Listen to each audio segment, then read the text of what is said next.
Welcome to the Unitarian Universalist congregation of Las Vegas. It is so wonderful to have you here with us today, both virtual and in person. When we gather together, we light the chalice, a symbol of our Unitarian Universalist faith. The chalice reminds us that we are connected to a much larger religious tradition that stretches out of the past, reaches around the world, and leans into a shared future. And so join with me as we say the words, "We light this chalice as a reminder that together we are a beacon in the desert. May its light light the way to love, acceptance, and justice as we strive for personal and societal transportation." And we have a special guest speaker, Robyn, who's going to come up next and tell us all about what we can do to help us be more inclusive and growing church. Good morning. My name is Robyn Isaacson, and I have been a member of UUCLV since 2000, shortly after I moved here.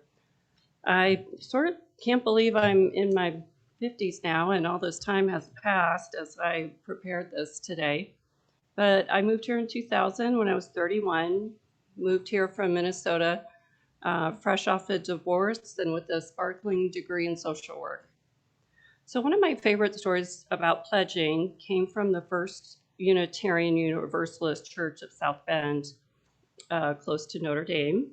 I have a theory that we all kind of fall in love with our first Unitarian Universalist church and minister a little bit. Anyway, at this church, there was a charismatic man named Bob, and he had been kind of a holy roller. And the very first Unitarian service he went to happened to fall during Pledge Week. And they talked so plain-spokenly about pledging in order to pay for the power bills and the water bills that he just got very enthusiastic and pledged a large amount of money right then and there. So he liked that the UUs didn't promise divine abundance and miracles and just talked about paying the bills. So that's one thing I like about our church. We keep it real. I was a former evangelical Christian from the age of about 14 to 20. The 10% tithe was expected. I don't know how many people actually tithe 10%, gross or net. I don't know, and I was pretty young. But I like that the Unitarian Church trusts that we can decide for ourselves how much to pledge, and trusts that we will give the right amount for our situation. I pledge in part because I don't want to look at myself in the mirror and be ashamed or think of myself as a freeloader. I want to avoid that guilt. Ancestry.com says 91% of my ancestors come from Finland or Northwest Russia. And fun fact, Finland was the only country to fully pay back their World War II debt. So we don't really like to be indebted to other people. The church has been there for me when I went through a divorce, struggled through infertility. My little Amy is now 16, and through other down periods. It has supported me, entertained me, provided spiritual nourishment. I have so many things I could tell you about being a U for over 30 years. I've heard stories from a nationally known storyteller, Benny, as I'm sure many of you have. I've had amazing discussions in a book club I founded back in 2000 or 2001. And let me tell you, starting a book club in a Unitarian church is about as easy as falling out of a chair. So in the last 31 years or so, it has provided me with 3 or 4 dating partners, a husband, some excellent friends. I've eaten many delicious chilies and bean casseroles. I haven't needed or gone to church every week in 31 years, certainly not, but church is like my family. You are my tribe. I can be myself. I can breathe here. I can speak freely. And I like to think that I can support the other people who find themselves here. So sometimes we pledge, I think, not just for ourselves, but so the church is there for newcomers, those who are looking for a little oasis in the desert, a place to rest, maybe after a parent dies, a job loss, the end of a precious relationship, a scary diagnosis. Some of you may know a church member who's needed a little help caring for their 3 parrots from time to time. In the last 6 months, I've had a blast getting to know these parrots, and little Miss Tilly, the littlest parrot, has captured my heart. I put the blanket over her cage at nighttime, and we coo back and forth at each other like little lovebirds. Never would have I done something like this, unless I belong to this church. You just never know what the Unitarian Church will bring. We pledge because we belong. I can't really separate pledging from belonging. As I'm trying to write about and talk about pledging, it just comes back to belonging to me. If some people pledge and only attend a few times a year, that's fine, of course. But it's their loss, isn't it? Or, maybe they just have bad work schedules. Doing this task has spurred me on to give a little bit more than I did last year, and I encourage you to do the same. I am a licensed social worker, and I know that a lot of you got a whopping 8.7% increase in your Social Security retirement last year. Plus, amazingly, your Medicare premium actually went down by about $5 a month. So my raise last year was 1%. So wish me luck this year that I get a larger raise. Anyway, we have a great minister, some amazing dedicated volunteers, new members. So let's make this a robust and generous pledge drive. And because, those holy rollers actually were right. When we pledge and belong, when we give of ourselves, and we do receive amazing and at times awe-inspiring blessings, like the sweet little coos of a parrot named Tilly.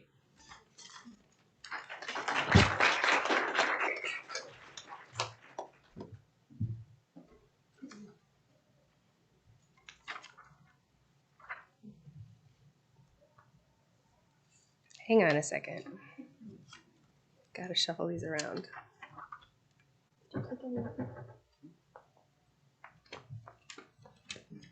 Now this is why people come up here and carry. Yeah. Thanks. I'm gonna see if I could do it from memory, and I wasn't gonna be able to, so you were gonna get an ad lib. Good morning.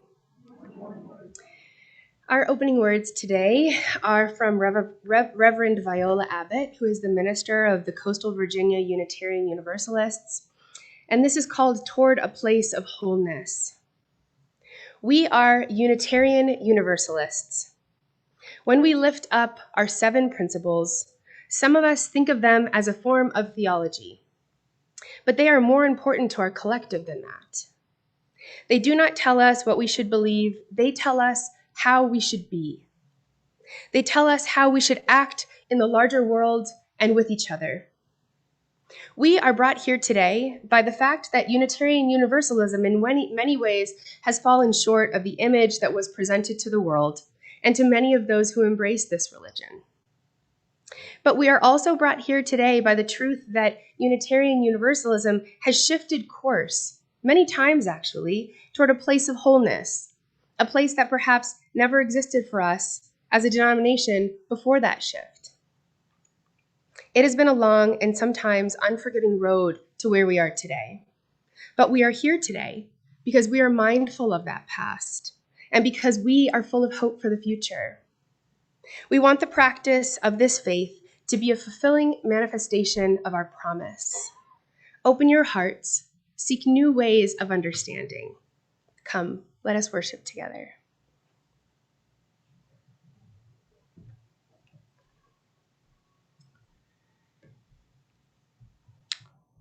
The Unitarian Universalist congregation of Las Vegas is situated on the traditional homelands of the Nuwuvi Southern Paiute people.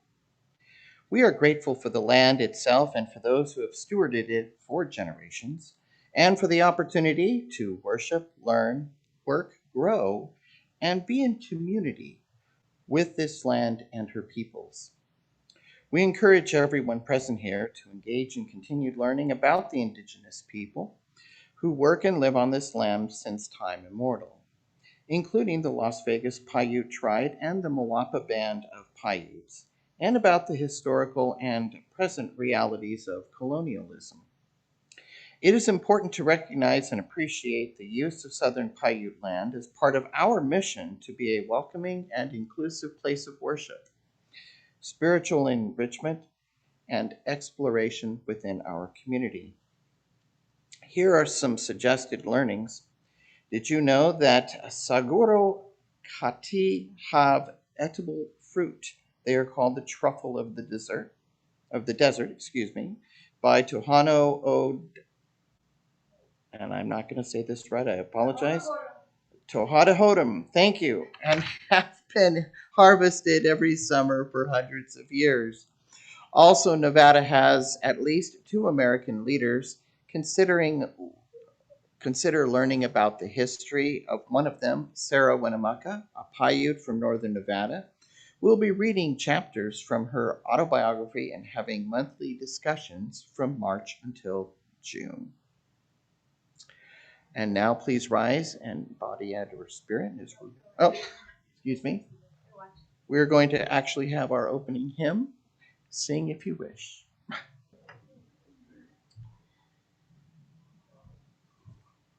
So this will be when we'll invite Margaret, Carrie, and Ariel to come up and join us.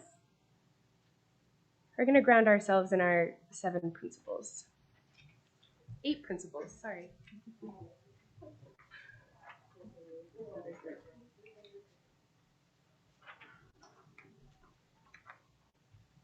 There are 8 principles which our UUCLV congregation affirms and promotes. Number 1, the inherent worth and dignity of every person. Number 2, justice, equity, and compassion in human relations. Number 3, acceptance of one another and encouragement to spiritual growth in our congregations. Number 4, a free and responsible search for truth and meaning. Number 5, the right of conscience and the use of the democratic process within our congregations and within society at large. Number 6, the goal of world community with peace, liberty, and justice for all. Number 7, respect for the interdependent web of existence of all existence of which we are a part. And number 8, journeying towards spiritual wholeness by working to build a diverse, multicultural, beloved community. By our actions and accountability, dismantle racism and other oppressions in ourselves and in other institutions.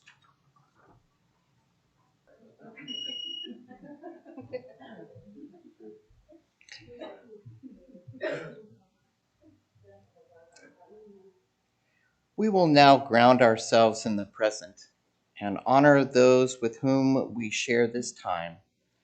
I invite you to settle back into your seat. Feel the chair holding your body. Imagine the earth holding you. Take in a comfortable breath. Exhale, and let the joy and despair of the frustration and the satisfaction of the week trickle off your shoulders.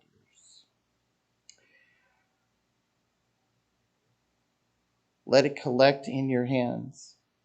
Set them down, not ignored or abandoned. They will join you on the rest of your journey today, but let them rest. Allow yourself to be present in this space.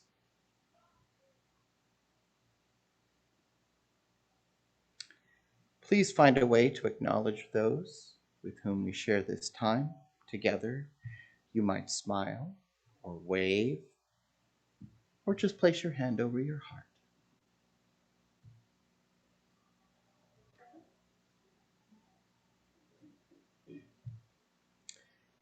I invite you now to return to the larger circle, and if you have someone you would like to be held up, please add their names to the chat.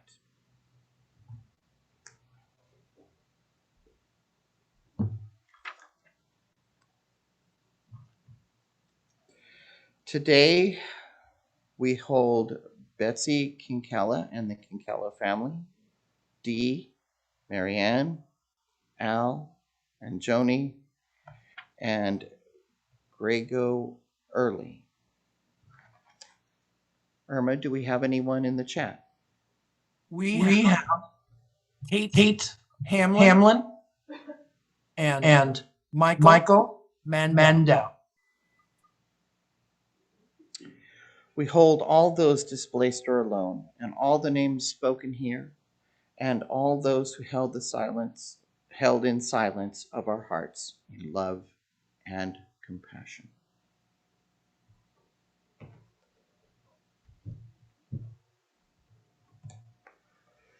The reading today is from a book called Undrowned, Black Feminist Lessons from Marine Mammals, and it is by Alexis Pauline Gumbs. Apparently, the black-chinned dolphin in Tierra del Fuego and the southern coast of South America doesn't whistle. She thrashes. Sometimes she's called an entrance animal because she lives in the swift-moving water, the narrow spaces, the entrances to channels, the kelp forests, and the estuaries. Maybe Audre Lorde would say she loves in doorways coming and going. Though they are one of the few dolphins that scientists believe never whistle, they must communicate somehow because they choreograph. Sometimes they stretch out into a line to feed cooperatively or make a large circle. Or in their most impressive synchronized swimming move, they make a flower formation with their bodies and flail until they create their own whirlpool and everyone gets to eat. Yes, sometimes you do have to create your own whirlpool. Redirect the waters, initiate a spiral of momentum that can displace whole governments. And I respect that. Respect and love for those who thrive in narrow places, the in-between spaces of change. Gratitude to those who have made movement their method and upheaval their home. And who, without even a whistle, know when to get in line, when to make a circle, and when to spin the ocean. Who have practiced merengue so they know just when to turn, whose bomba call-in response has become seismic and impossible to ignore. And thank you for your grace, the way your necessary agility in the face of closed doors and narrow passages has made you that much more attuned to how we move together. And thank you for your willingness to churn the waters up.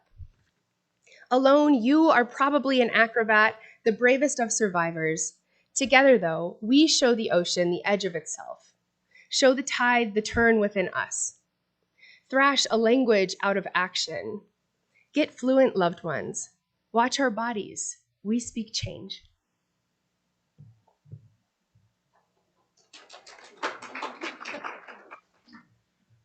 Now, that's just such a difficult one to follow, I'm going to tell you. But in celebration of life, please rise and stand with me as we sing a cappella today, Spirit of Life, hymn number 123. No Maggie today. All right. And from the beginning, Spirit of life, come unto me. Sing in my heart all the stirrings of compassion. Blow in the wind, rise in the sea, move in the hand, giving life the shape of justice. Roots hold me close, wings spread me free. Spirit of life, come to me, come to me. Wonderful. Please be seated. We gather as a religious community to give each one of us a place where we can do the work of many. The offering supports the mission of the congregation to be a beacon of love and love and justice in the desert, and supports local organizations working to make our community a better place for all. The offering this month is shared with Silena Childhood Diabetes Fund. The Silena Childhood Diabetes Fund assists Southern Nevada families with costs not covered by insurance, including lancets, needles, copays, and medications such as insulin. The link to donate in the offering will be in the chat or on Zoom, and there are envelopes in every row for each person to provide a donation as they are moved as we pass the plate. And now, please join me. With gratitude for the abundance in our lives, we give for the life of this congregation and for the benefit of the larger community.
As we consider where we're headed, it is critical to know where we've come from.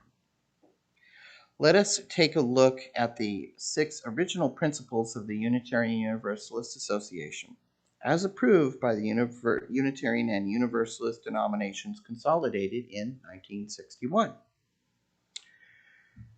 Number 1, to strengthen one another in a free and disciplined search for truth as the foundation of our religious fellowship. To cherish and spread the universal truth taught by the great prophets and teachers of humanity in every age and tradition, immemorially summarized in the Judeo-Christian heritage as love to God and love to man. To affirm, defend, and promote the supreme worth of every human personality, the dignity of man, and the use of the democratic method in human relationships. To implement our vision of one world by striving for a world community founded on ideals of brotherhood, justice, and peace. To serve the needs of member churches and fellowships. To organize new churches and fellowships, and to extend and strengthen liberal religion, and to encourage cooperation with men of goodwill in every land.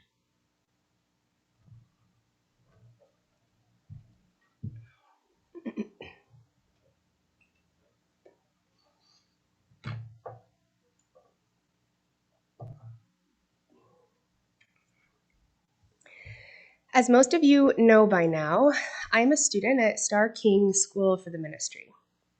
And I tell people that my commitment to walking this path is equal to my detachment from the outcome. I'm setting myself up for the option of ordained ministry, but I remain wildly curious about the needs and readiness of our world in the 4 to 6 years it will likely take me to finish these studies. Being in seminary is the coolest thing I have ever done.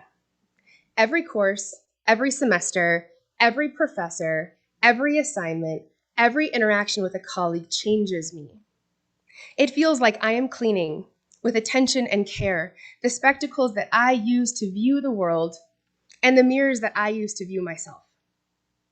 Sometimes this experience is exhilarating, like an invitation to shed something that was never mine to begin with or something that I've outgrown.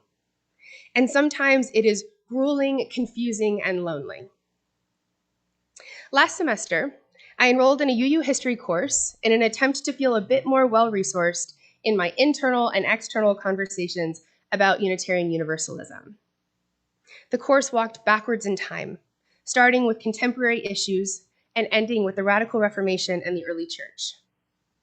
We explored the history of the Polish Brethren and our Transylvanian roots, the relationship between early North American Unitarians and Christian Indians, and the early sprouting of Unitarianism in the United Kingdom, where, by the way, I learned it was illegal to deny the Trinity all the way until 1813. We walked alongside the transcendentalists whose questions knocked down walls between the mortal and the divine. We studied the words of early female abolitionists and learned, yet again and unsurprisingly, how Black women picked up the mantle when white women grew too fatigued, busy, or disenchanted by the work of emancipation.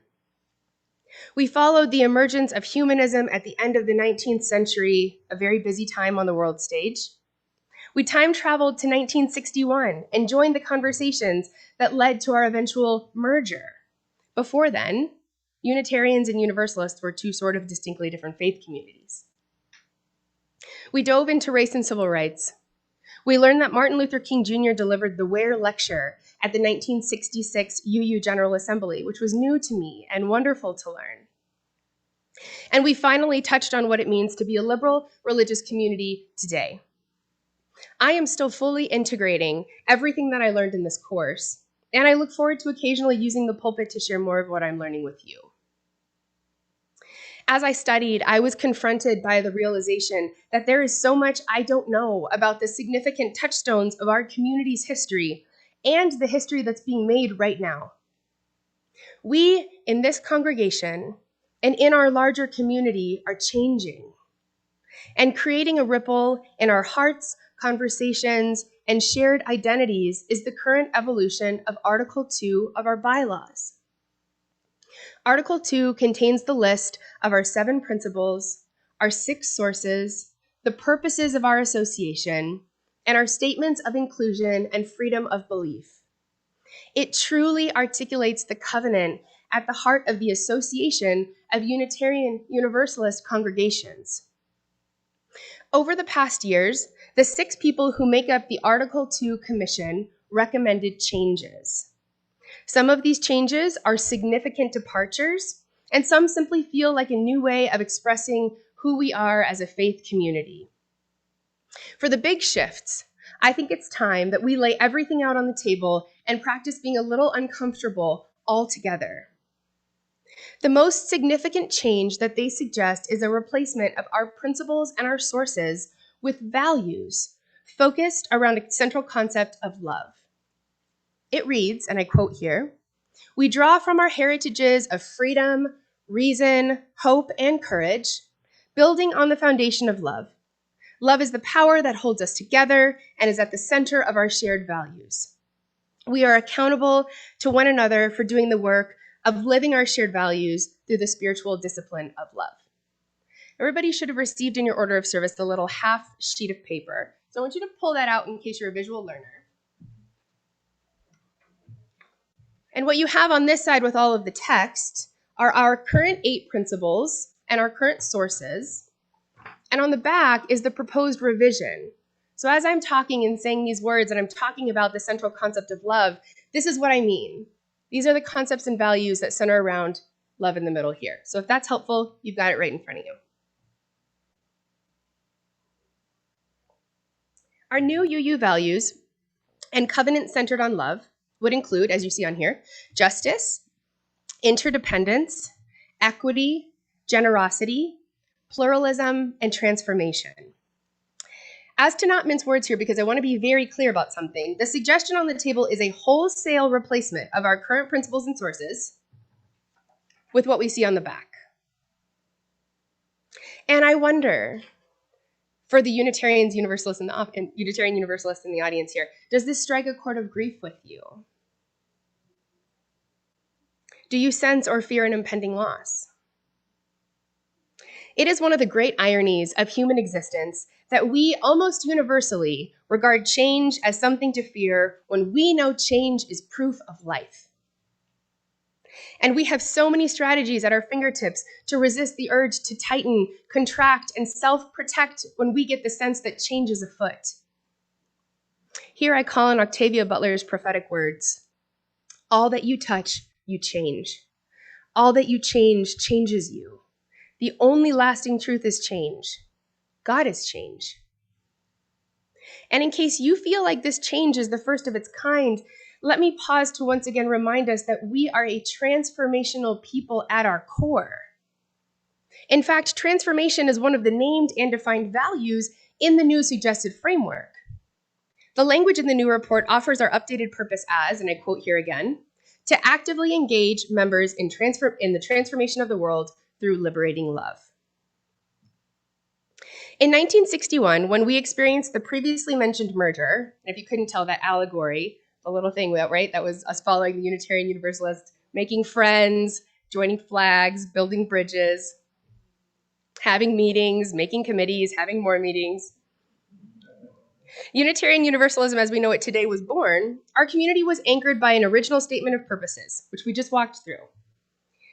The path toward consolidation was slow and sometimes precarious, and it was finally hammered out after many, many years, and then finally an all-day, all-night parliamentary negotiation and debate, which sounds very UU to me indeed. Keith, can you pull up those principles once more, please? Okay, let's take a look at these together. Who can say aloud, not up here, our first principle as it stands right now? Yes, very good. The inherent worth and dignity of every person. So if we look at the list here, one of those echoes that most closely. Which one do you think that is? Number 3, right. So number 3 reads, to affirm, defend, and promote the supreme worth of every human personality, the dignity of man, and the use of our democratic method in human relationships. Is there anything problematic about that? Like what? Mainly man. Yep. Anything else? Yeah, I thought so too. I feel like supreme is probably not a word that we would want to incorporate today. How about number 2 up here? To cherish and spread the universal truths taught by the great prophets and teachers of humanity in every age and tradition, immemorially summarized in the Judeo-Christian heritage as love to God and love to man. So we already have man. I don't have to say man is a problem again, although man is also a problem there. But what else? Anything else resonate with you? I heard everything. What else? Judeo-Christian, right. I don't know if you picked up in the allegory, the story for all ages, but they mentioned one specific word that changed and there was significant debate about it. That previously was our Judeo-Christian heritage, which was then changed to the Judeo-Christian heritage. But still, right? It's still not right. So do you think these principles could pass today? No. We have gendered language, we have Christology, we have patriarchy. There are a lot of things to take issue with in this 1961 document, read in our 2023 context today. Thank you, Keith. When someone asks me about Unitarian Universalism, I impulsively use phrases like, well, we aren't Christian, followed up by an awkward, but it's okay if you are. Like, you can still come with me on Sunday. Actually, there are also some Christians there, and sometimes I think I might also be sometimes Christian. I used to be Christian. I'm going to figure it out and let you know. My answers tell more about the identities that I grapple with than our community, what we believe, what we stand for, and what we love. Then I explain what it means to be covenantal versus creedal, and my failsafe is pulling my phone out and having them read the principles and sources themselves. I pause on my favorite principle, though, which is the 4th, and that reads, we affirm and promote a free and responsible search for truth and meaning. And my favorite source, which is the 1st, that says, we draw from direct experience of that transcending mystery and wonder, affirmed in all cultures, which moves us to a renewal of the spirit and an openness to the forces which create and uphold life. My stomach skips when I read that out loud because it means so much to me. My first time being in a UU space as an adult was in college. At the time, the Conejo Valley Unitarian Universalist Fellowship had the principles and sources embroidered on flags and hung on the walls. I remember how reading them felt like something that gave me permission to daydream about the world that I wanted to live in and the human that I wanted to be. There isn't a principle or source that isn't meaningful to me, and that I don't wonder how to powerfully and compassionately weave into my own fabric of ministry. But reading the fourth principle and the first source made me feel just like how reading Bell Hook's definition of queer made me feel as a college sophomore grappling with my own identities. It felt like an invitation to join this community, an affirmation that I would be embraced and belong here. I saw myself in those words. And I know each of you have similar stories of the language that brought you here, that made this place feel like the right container for your spirit. I share this story with you because I hope it paints the picture that I too am attached to the words that our association has used to define ourselves for the past 39 years. And let's take a moment to talk about the significant transformations that have happened in the past 39 years. As the U.S. women's movement of the 1970s gathered momentum, there began a rumbling within our association calling out the inherent patriarchy, like you just called out, the inherent patriarchy embedded in our founding document. We had outgrown what previously fit like a glove. Along with the blatant sexism, two other emerging understandings also indicated that we had outgrown what served us initially. First, we mentioned this too, that traditions other than Judeo-Christian are important to our heritage. And secondly, that we care deeply for the environment, and that wasn't reflected there. This work, the initial kind of tumult, translated into a resolution before the 1977 General Assembly. It passed, and we were transformed. We were transformed by our new shared commitment to put traditional assumptions and language in perspective and avoid sexist assumptions and language in the future. But there was more to do. And between the years of 1981 and 1984, there was a near constant review and revise process to find principles that were more reflective of who we had become and where we wanted to go. It took time, work, dialogue, lots of committees, more conversations, and more committees. But get this, the updated principles that we say here, the first 7 of these 8 that you have on this paper in front of you, they passed unanimously. And we were transformed. A couple years later, in 1995, our 6th source naming the value of earth-centered traditions was added. And we were transformed. Again, in the 21st century, it became clear that a person can believe that they are being a good UU and follow the 7 principles without thinking about or dealing with racism and other systemic oppressions. As a liberal religious community with a living tradition, we are committed to rising with curiosity, humility, and love to meet the needs of the moment.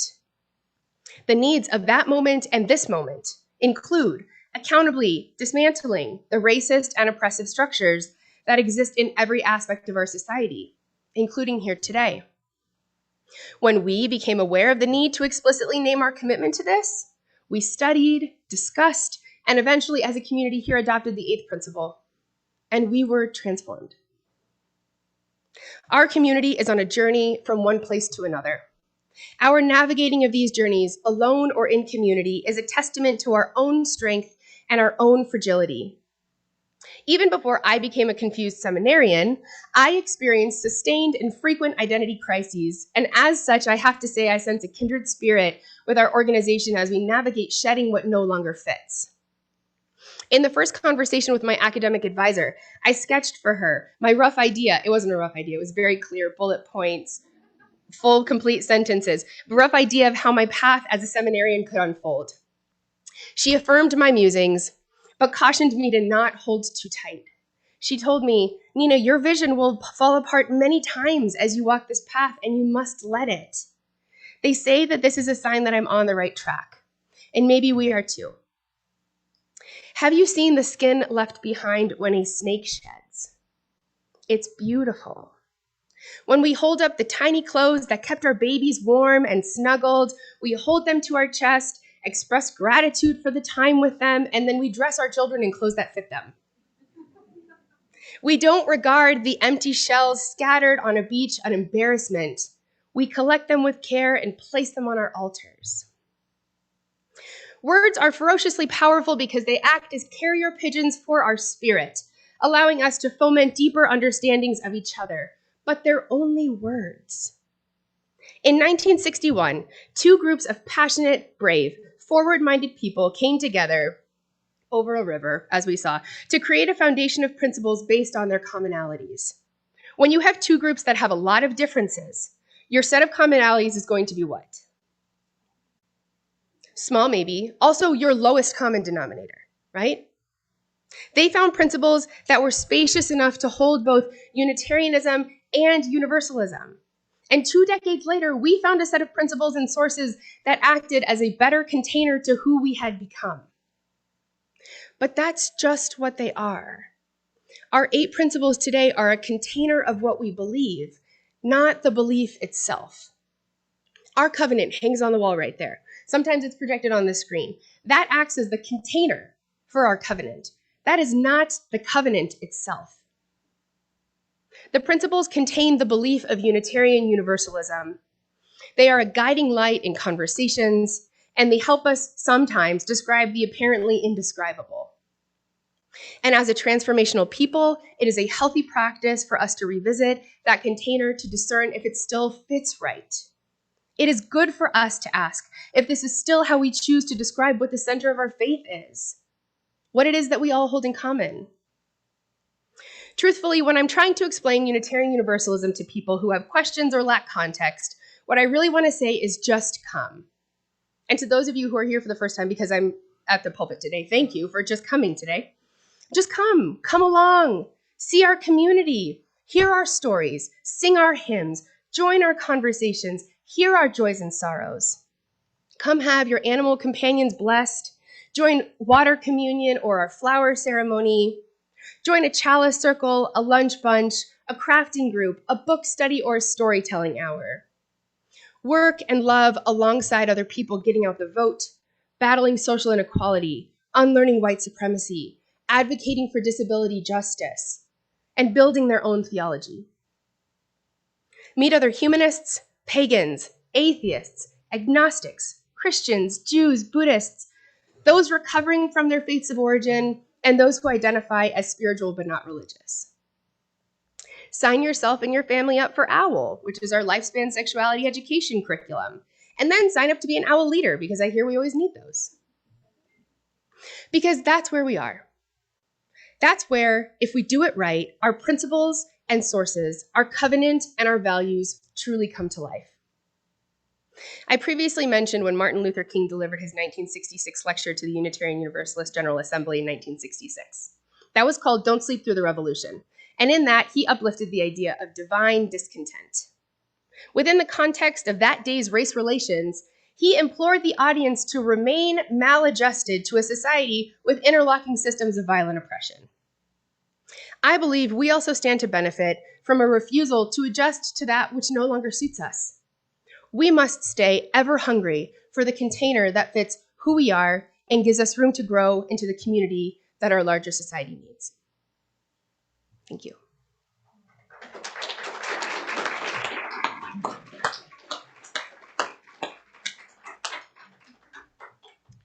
That's a tough act to follow. We're going to be having a closing song here, and I also want to extend a special thanks to Robyn for coming up and telling us about the pledge. Kitsos, that's thank you in Finnish. And then also I would like to thank Gabriella, who is our guest violinist, who's graciously come today to be playing for us. Thank you. And Margaret and Gabriella will be playing and singing the song "'Tis a Gift," which is number 16. Join if you wish, or enjoy the music and listen. Yes, there's a second bonus stanza that is not in the hymnal, so use the long sheet of paper that you found in your order of service if you would like that second verse.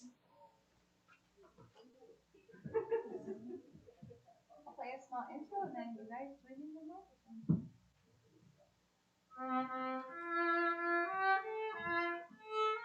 Okay, I'm sorry. Hang on. Start over.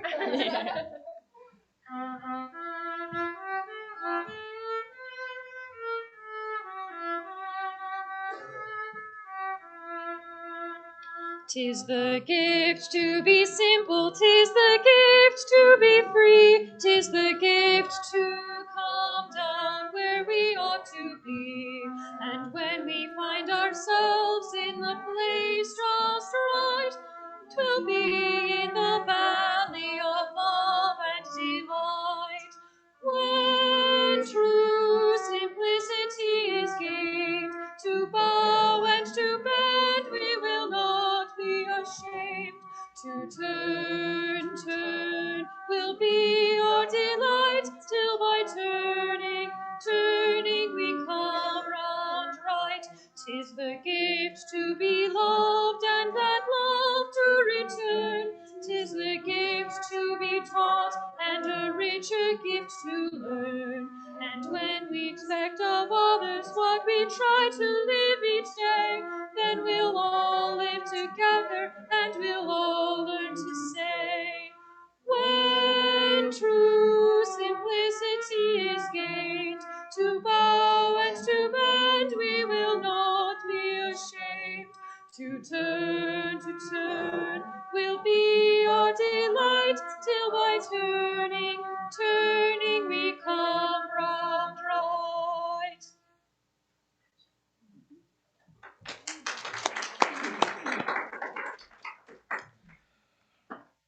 For a call to action today, it is time to take our curious hearts forward into learning, dialogue, and exploration.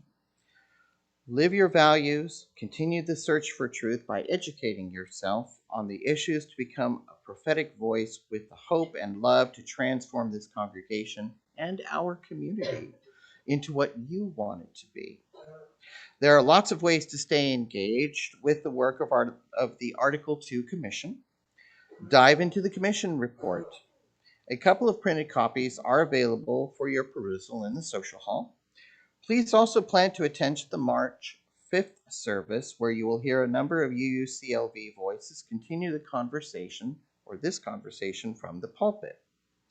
And finally, we have a town hall to continue the discussion ahead of General Assembly in June. Consider following the recommendations made by the UUA. Read for the first time to observe how you feel. Read for the second time to observe what you think. And read for the third time to formulate any suggestions. Continue learning with your sights set on what feels most important to you and the future community that you would like to be part of.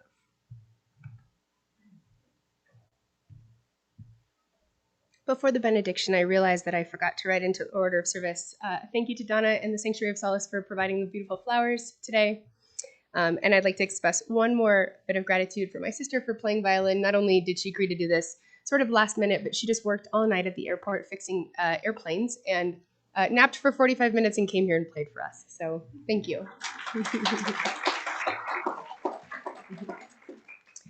Blessed is the path on which you travel.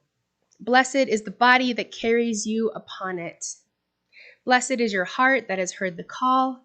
Blessed is your mind that discerns the way.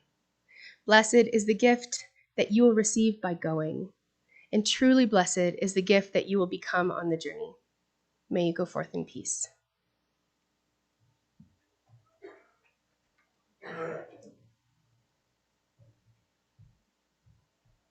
And now join with me. We release that which was called with love and gratitude, and we extinguish the flame, but not the flame, for commitment being a beacon in the desert. This burns brightly until we gather again. Thank you all for being here today. Next week, we will have Reverend Gordon back in the pulpit once more. And as a reminder, we have coffee hour in the social hall. And I'm also told that there are other Girl Scout cookies that are still being sold, if any is interested to partake. Thank you all. And